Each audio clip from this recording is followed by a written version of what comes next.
Goeiedag, ons is so in die middel van die groot lydensweek en tydens hierdie lydensweek deel ek met jou bepaalde myneringe, soos ek dit noem, of gedagtes, nadenke.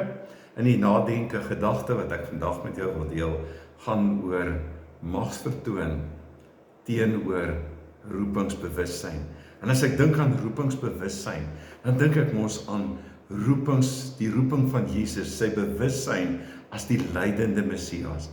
En om te verstaan dat hy ook gekom het om te ly, te sterf, terwille van my en jou en elkeen van ons, om ons sonde las uiteindelik ook op hom te neem, sodat ons verlos kan wees, versoen kan wees, in 'n positiewe, gesonde verhouding met God kan lewe.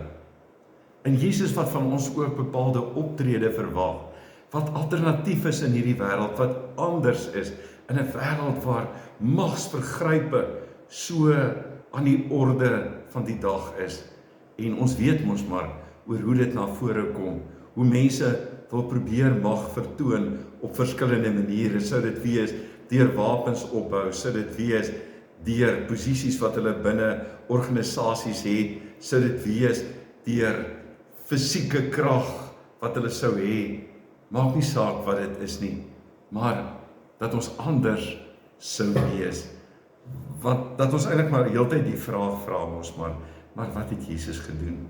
Hoe het hy gelyk? En die gedeelte wat my nogal help en wat my hierin lei, is die gedeelte in Matteus 26, daarvan vers 47 af, toe Jesus gevange geneem word.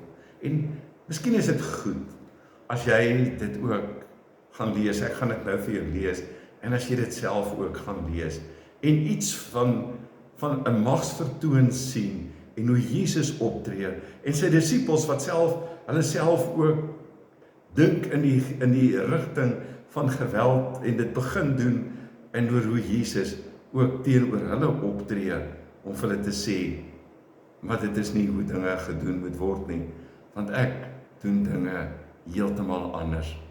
Op die ou ende, dan vlug hulle selfs, hulle verloor iets van hulle loyaliteit, wanneer die mag nie by hulle is nie, en dat hulle weggaan, en Jesus uiteindelik dan ook alleen gelaat word in hierdie proses. So, loop saam met my deur hierdie oomblik, en ontdek vir Jesus hier binne, en wat hy gedoen het. Op daardie oomblik, terwyl Jesus nog praat, kom Judas, een van die 12 daaraan, en saam met hom was 'n groot klomp mense met swaarde en stokke. Hulle is deur die priesterhoofde en die familiehoofde van die volk gestuur. Die verraaier het met die manne 'n teken afgespreek. Hy het gesê, die een wat ek soen, dit is hy, gryp hom. Hy het reguit na Jesus toe gegaan en gesê, goeiemôre Rabbi, en hom gesoen. Maar Jesus sê vir hom, vriend, doen wat jy gekom het om te doen. Toe kom hulle vorentoe, gryp vir Jesus en neem hom gevange. Een van die wat saam met Jesus was, gryp toe sy swaard en trek dit uit. Hy slaan na die slaaf van die hoëpriester en kap sy ore af. Toe sê Jesus vir hom, sit jou swaard terug in sy plek. Want almal wat na die swaard gryp, sal deur die swaard omkom. Of dink jy, ek kan nie my Vader om hulp vra nie. Hy sal dadelik vir my meer as 12 legioene van engele beskikbaar stel. Maar hoe sal die skrif dan vervul word, wat sê hoe die dinge moet gebeur? Dit was toe, dat Jesus vir die klomp mense gesê het, was dit vir julle nodig, om met swaarde en stokke uit te gaan, om my te vang asof ek 'n rower is? Dag vir dag het ek in die tempel gesit en die mense geleer, en julle het my nie gevange geneem nie. Maar dit alles het gebeur, sodat die geskrifte van die profete vervul kan word. Toe het al die disippels hom in die steek gelaat en weggehardloop.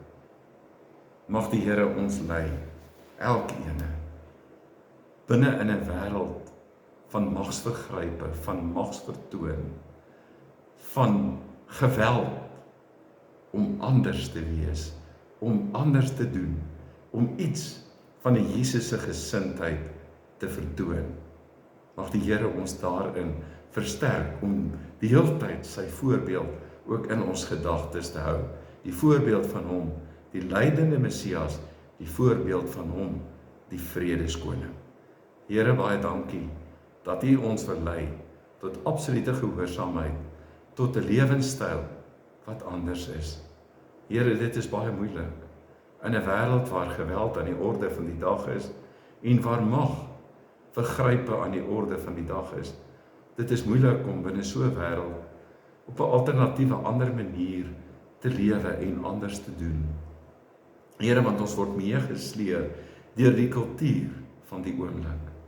Help ons, Here, om heeltyd te verstaan en te onthou wie ons in U is, wie ons in U geword het, en daardie identiteit van ons ook so ongelooflik binne in die samelewing waar U ons geplant het, elke dag te bewaar, en help ons om voorbeeld mense te wees, mense wat voorbeelde is oor hoe dinge uiteindelik gedoen moet word. Iets van die voorbeeld van die nuwe tyd wat kom, in Jesus naam. Amen. Ek hoop dat jy 'n mooi aand het en 'n mooi dag het.